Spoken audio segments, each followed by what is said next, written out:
Nossa aula de hoje tem o tema conjuntura econômica e a gente vai trabalhar nesse tema na aula de hoje e na próxima aula. Ela vem meio que amarrar a disciplina no quesito de que a gente viu vários conceitos econômicos, a gente analisou, por exemplo, oferta e demanda, nós analisamos políticas públicas, como a política fiscal, política monetária. Então, a conjuntura econômica agora a gente vai fazer uma leitura do cenário como um todo, tá? E para ver se a gente consegue encaixar todos os conceitos que a gente estudou, tanto com relação à economia nacional, quanto com relação à economia internacional. Então, o nosso conteúdo de hoje vai ser uma abordagem da economia mundial, tá? Da conjuntura econômica mundial.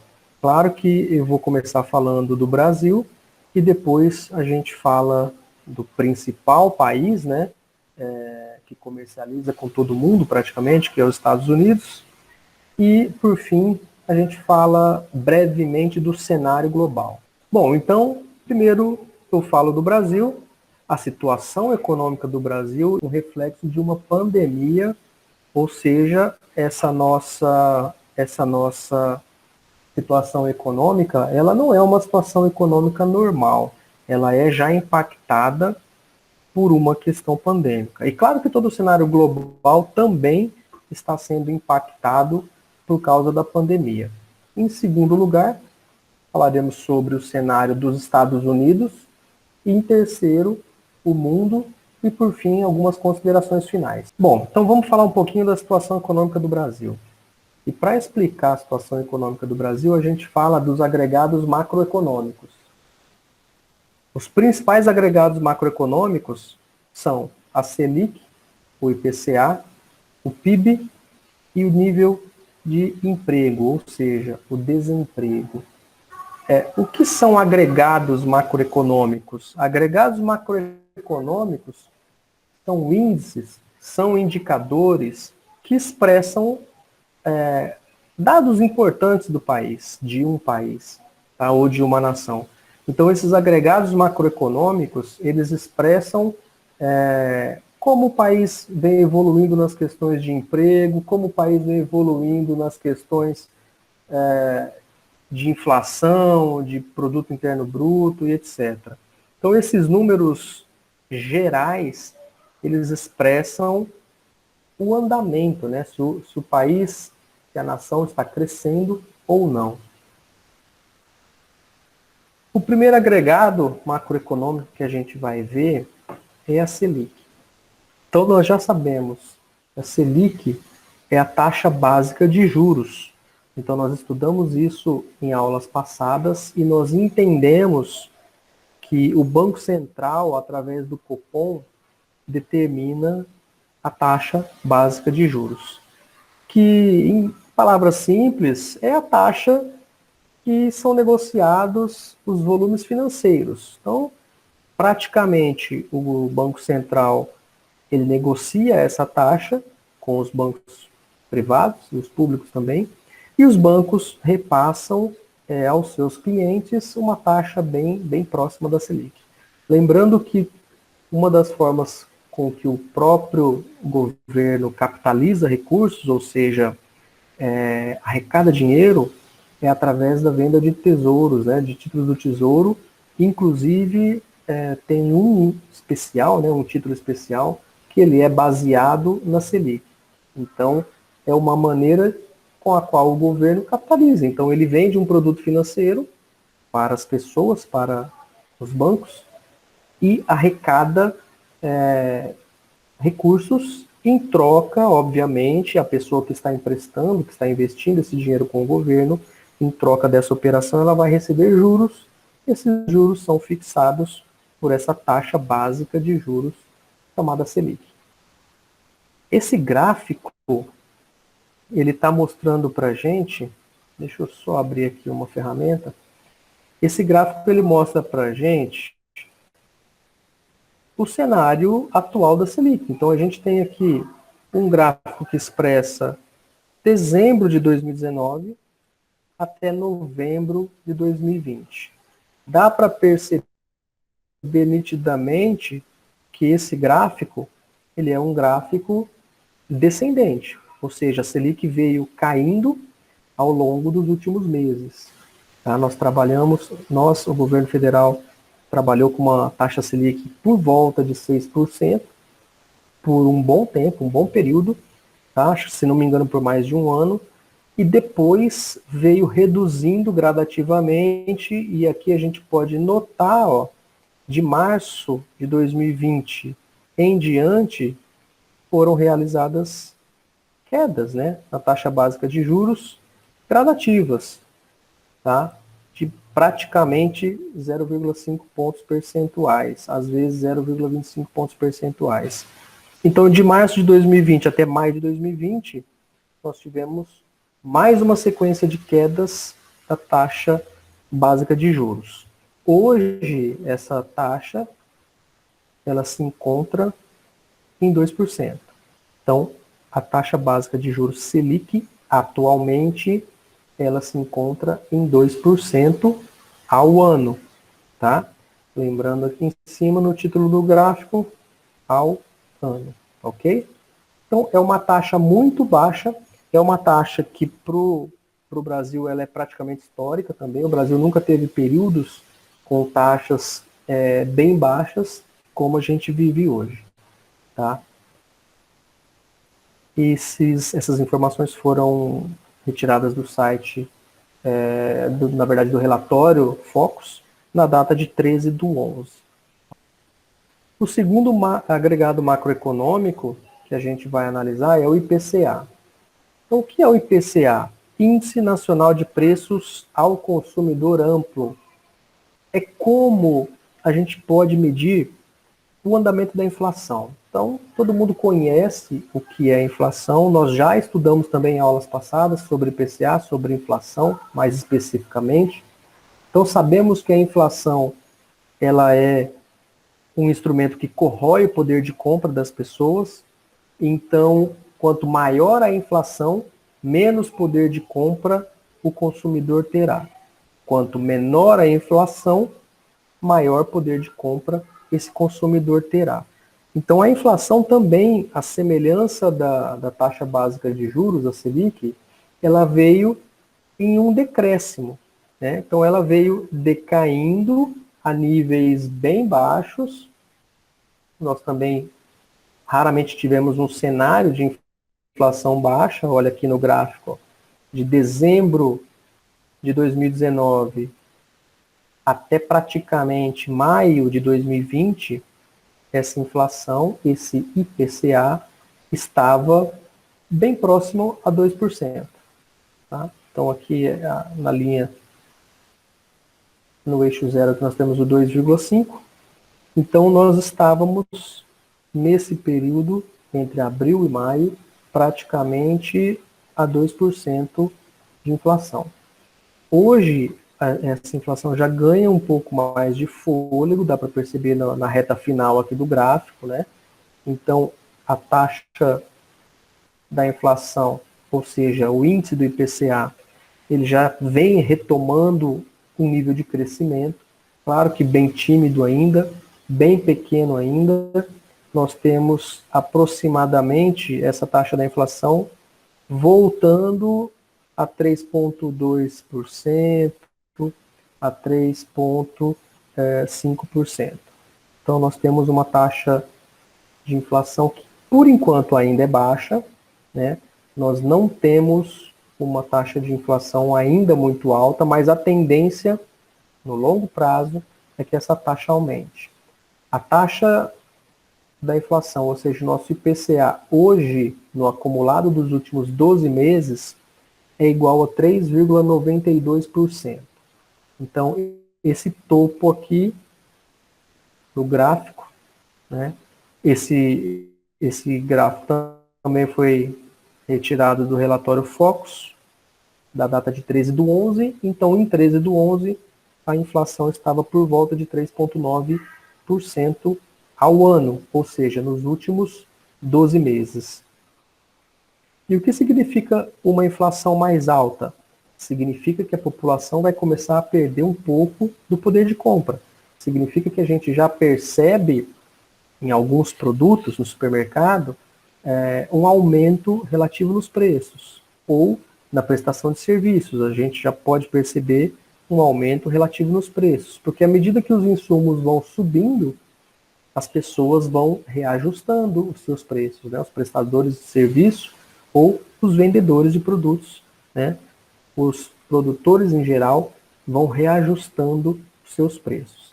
Claro que existem várias outras variáveis quando a gente fala da inflação. Então existe a variável nacional, existe a variável internacional. A gente tem passado por um período agora onde o preço do arroz disparou, o preço de alguns outros alimentos dispararam, o preço das commodities, como soja, milho, também dispararam, carne bovina também está num preço muito elevado. Por quê? Porque analisando um cenário mais global, e não falando só especificamente do Brasil, qual é o grande cenário lá fora? O dólar continua sendo a moeda estável global. Todos esses alimentos que são negociados como commodities, ou seja, em grãos, eles são negociados em dólar no mercado internacional. Então, como a nossa moeda está muito desvalorizada, o valor do dólar hoje, só para a gente recordar, fechou a R$ 5,34. Então, a nossa moeda está muito desvalorizada com relação ao ano passado. Se a gente for comparar as informações do dólar de hoje com as informações do ano passado. Essa desvalorização faz com que os nossos produtos para os americanos ou para o resto do mundo se tornem mais baratos. Porque $1 para eles compra R$ 5,34. Tá? Então, os nossos produtos ficam mais baratos. Por isso, eles compram mais. Comprando mais, os produtores vão destinar a maior parte da produção deles para o mercado internacional. Foi o que aconteceu com o arroz nesses últimos meses. É o que está acontecendo com soja e milho nesses últimos meses. Então, os preços, de fato, estão bem altos, bem acima das médias históricas. Tá? A soja nunca chegou, olhando para o passado, a 160 o saco. O milho nunca chegou a 60, 70 o saco. Então, o que significa? Que os produtores estão preferindo vender no comércio internacional, porque eles vão escoar toda a produção deles vendendo em dólar. E o dólar está muito valorizado quando a gente compara dólar ao real.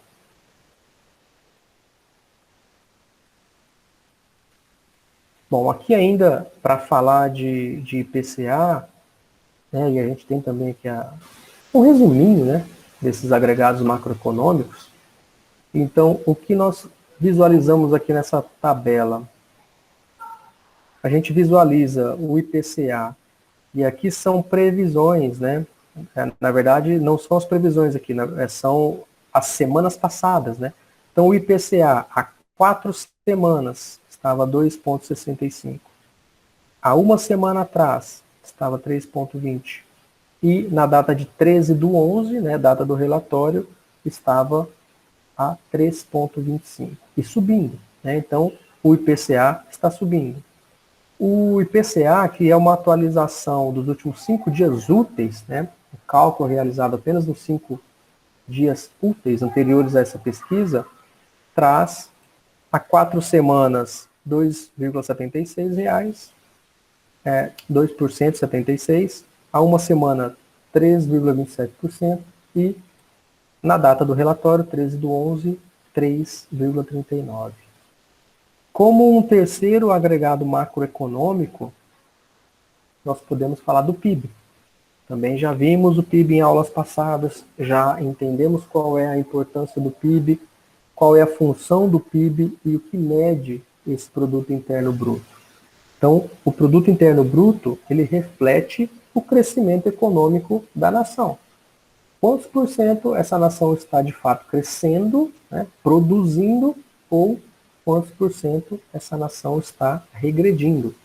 Como estamos em um cenário de pandemia, é claro que as nossas projeções, e não só as nossas, mas praticamente mundo afora, elas estão negativas. Então, há 4 semanas, o resultado do PIB era uma queda de 5%, há uma semana, uma queda de 4,8%, e na data do relatório, uma queda de menos 4,66%. Então, significa que o país está praticamente em recessão, porque nós já estamos praticamente desde março, né? De março a novembro, então nós já temos aí 9 meses, basicamente, de decréscimo, ou seja, a produção está sendo negativa. E isso já caracteriza uma recessão. Se vocês se lembrarem, 2 períodos seguidos de decréscimo, né, a cada 3 meses, já caracterizam um período de recessão. Claro que muito disso por conta da pandemia, porque a pandemia veio, de fato, mexer muito com o comércio, mexer muito com a indústria, e isso, os lockdowns que foram realizados aí ao longo do ano, nas principais capitais, isso tudo refletiu de maneira negativa, a redução da jornada de trabalho, a redução dos salários, de fato, né? Isso reduziu drasticamente o resultado do PIB, tanto brasileiro quanto mundo afora. Então, aqui só para concluir o relatório, que também a gente pode sempre comparar, né? Nós já falamos da taxa básica de juros, da Selic, mas está aqui nas últimas 4 semanas, até a data do relatório, ela permanece a 2% ao ano. E o câmbio, só para a gente já preparar um comparativo com os Estados Unidos, que vem logo a seguir, nós temos, há 4 semanas o dólar estava 5,35, a cotação do dólar, há uma semana 5,45, hoje, que seria dia 13 do 11, data do relatório, estava a 5,41, e como eu disse agora há pouco, o valor do dólar hoje fechou a 5,34. Tá? Então, esses números todos, eles refletem o que o país vem passando com relação aos seus números econômicos, com relação principalmente a essa questão da pandemia. E por fim, o quarto item que a gente vai analisar se chama desemprego. Também reflete a situação do país. E é claro que quando você altera uma variável econômica ou macroeconômica, um dos elementos que vem por consequência é justamente a variável emprego ou desemprego. Então, se o país está produzindo, se o PIB está crescendo, se as pessoas estão empregadas, se as empresas estão contratando, se, obviamente, as empresas contratando mais pessoas, elas estão pagando mais salários, que essas pessoas que recebem esses salários vão comprar mais, vão consumir mais. Ou seja, o mercado vem aquecendo, né? Se o mercado vai aquecendo, o desemprego cai. Então, o número de pessoas desempregadas reduz quando a gente tem um cenário de aquecimento da economia. Tá? Com uma taxa de juros bem baixa, as pessoas podem, e as pessoas vão, como consequência disso, gastar, consumir. Tá? O contrário é completamente verdadeiro. Então, qual é o nosso cenário hoje? O consumo está muito prejudicado por causa da pandemia. Como eu disse, pessoas perderam os empregos, pessoas reduziram suas jornadas de trabalho, então fizeram ajustes com seus empregadores para que pudessem trabalhar, mas a contrapartida seria uma redução na jornada de trabalho e, claramente, no valor dos salários. Então, o consumo hoje é baixo devido à pandemia. A taxa básica de juros é baixa e a inflação também é baixa. Só que o que acontece se as pessoas não consomem? Então, não tem consumo. As empresas não estão vendendo toda a sua produção. As empresas estão com dificuldades de escoar a sua produção. Claramente, o desemprego aumenta. Então, a taxa de desemprego no Brasil hoje Dá para perceber pelo gráfico que de maio a agosto de 2020 ela subiu de 10 milhões, 10,1 milhões de desempregados para 12,9 milhões em agosto. Atualizando até outubro, essa taxa de desocupação ela registra 14,3% da população está desempregada. É um número também que é bem alto, é um número que, se não me engano, o Brasil também poucas vezes viu uma fração tão grande assim de desempregados. Então, é reflexo principalmente da falta de consumo, principalmente das pessoas que perderam seus empregos e com isso perderam a sua capacidade de demandar produtos, de consumir. Com isso, as expectativas para o cenário brasileiro para esse ano de 2020 são expectativas negativas. Então, o país de fato vai permanecer, nós já estamos em praticamente meados para o final de novembro, mês que vem é o último mês útil do ano, então nós já estamos encaminhando para 2021 com um cenário de queda, com um cenário onde o país começa a esboçar uma pequena reação, mas ela claramente não vai ser suficiente para poder fazer com que o PIB reaja, por exemplo. Tá? Mas, à medida que a pandemia for diminuindo, à medida que as expectativas com a vacina, né, a implantação da vacina, enfim, a eficácia da vacina e a previsibilidade que essa vacina vai trazer quando de fato ela for liberada e quando ela for começar a ser comercializada e aplicada na população, isso talvez trará uma expectativa mais positiva aonde o país possa, de fato, vislumbrar um horizonte mais favorável e, com isso, voltar a um patamar de crescimento.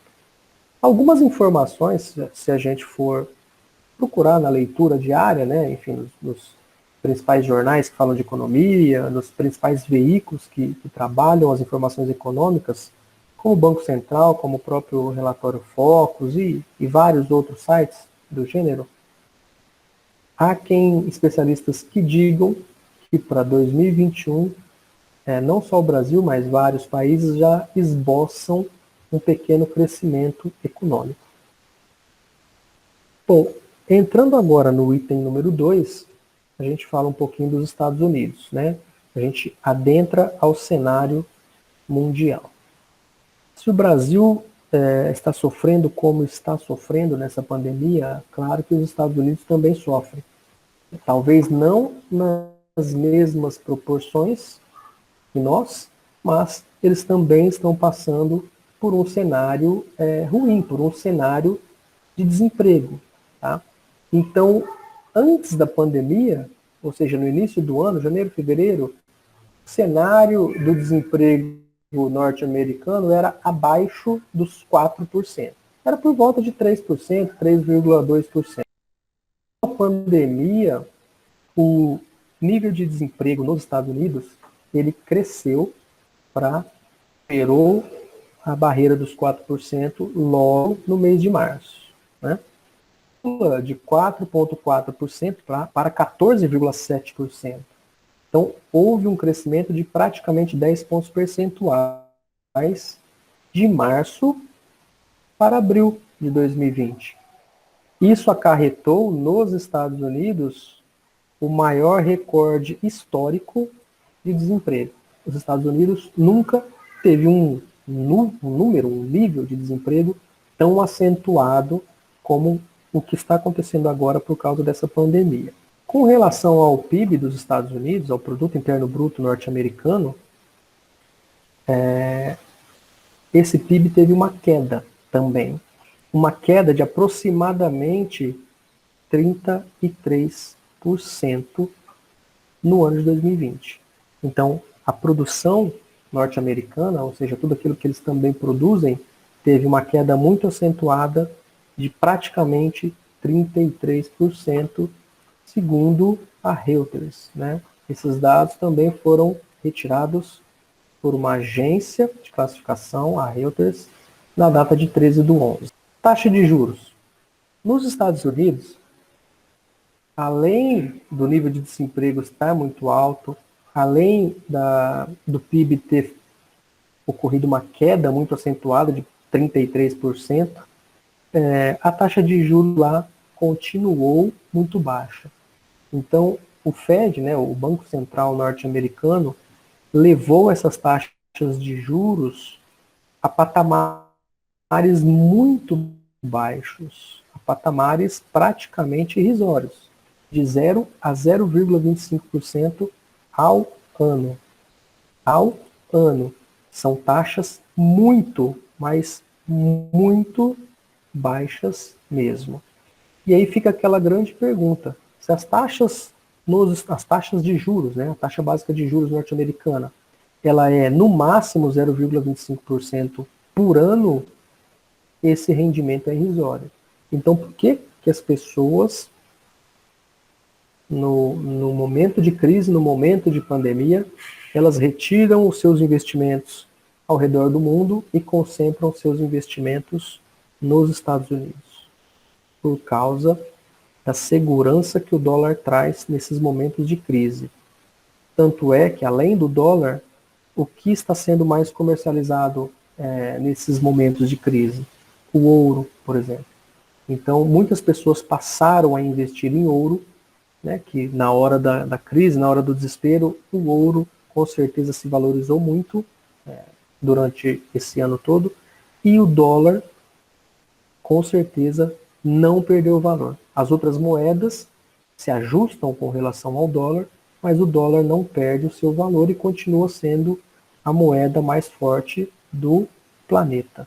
Bom, vamos lá, vamos falar do item 3, falar um pouquinho do resto do mundo. Já falamos dos Estados Unidos, já falamos do Brasil, vamos falar agora do resto do mundo. E do resto do mundo eu não vou falar de item a item, de país a país, claro. Né? A gente vai falar de um panorama geral, de um panorama global. Tá? O que a gente pode falar do resto do mundo? A semelhança do que aconteceu no Brasil e nos Estados Unidos, o Fundo Monetário Internacional fez algumas projeções para o mundo todo. Tá? Então, qual foi a projeção que o FMI fez? Uma queda global de 3% em 2020. Então, o mundo está em queda 3% do PIB. Tá? Estamos falando do PIB nesse momento. 3% de PIB é a estimativa, é a projeção que o FMI nos mostra. Essa queda e essa situação da pandemia já retrata a maior retração desde a Grande Depressão de 1930. Então, muitos analistas, muitos economistas já traçam esse cenário como sendo um cenário muito pior do que o ocorrido na década de 30, na Grande Depressão. Por fim, o FMI também traz, né, um cenário para 2021. Então, esse cenário para 2021, ele é de uma expectativa de recuperação mundial, né, aqui estamos falando global, na casa de 5,8% para o ano que vem. Então, é um crescimento claramente tímido, falando de mundo todo, né, falando de todos os países, mas já é algo positivo. E aí, para a gente concluir, nós falaremos também de algumas previsões que o FMI fez para o PIB em 2020 e na próxima tela para as previsões de 2021. Bom, aqui nós temos para o mundo, né, na primeira coluna, e para o Brasil na segunda. Então, de janeiro nós tínhamos, né, o mundo crescia 3,3%, o Brasil 2,2%. Na pandemia, o mundo começa a cair em 3%, o Brasil em 5,3%. Em junho, enquanto o mundo caía 4,9%, o Brasil caía 9%. Em outubro, enquanto o mundo caía 4,4%, o Brasil 5,8%. Então nós temos aqui uma queda no mês de outubro de 5,8% do PIB. Projeções do FMI. Números apresentados pelo FMI. Estimativas para o ano que vem. Estimativas para 2020 e 2021. Bom, enquanto 2020 o cenário ainda é pessimista, claro, nós ainda estamos na pandemia, então nós temos aqui várias agências classificando o PIB. Nós temos o FMI, nós temos o Banco Mundial, nós temos o Ministério da Economia, nós temos o Banco Central e nós temos o Boletim Focus. Todas prevendo em 2020 uma queda do PIB. Em média, 5,5%, 5,8%. Para 2021, o cenário de 2021, todas elas já trazem uma estimativa de crescimento econômico. Então, o FMI, o Banco Mundial, o Banco Central, o Boletim Focus, todos trazem uma expectativa de crescimento de 3,5%. Vamos seguir o que diz o Boletim Focus, já que eu apresentei na aula de hoje, praticamente a grande maioria das informações tiradas do Boletim Focus desse mês de novembro. Então, a projeção do Focus é de crescimento de 3,5%. Claro que é uma estimativa, não significa que em janeiro a gente já estará crescendo 3,5%. Tá? Significa que assim, como eu disse agora mesmo, que esse horizonte da pandemia começar a ficar para trás, que a vacina começar a ser liberada e implementada e aplicada na população, talvez nós tenhamos um crescimento que venha de maneira mais rápida. É o que se espera. É o que os números e as projeções dessas agências vão trazer para a gente.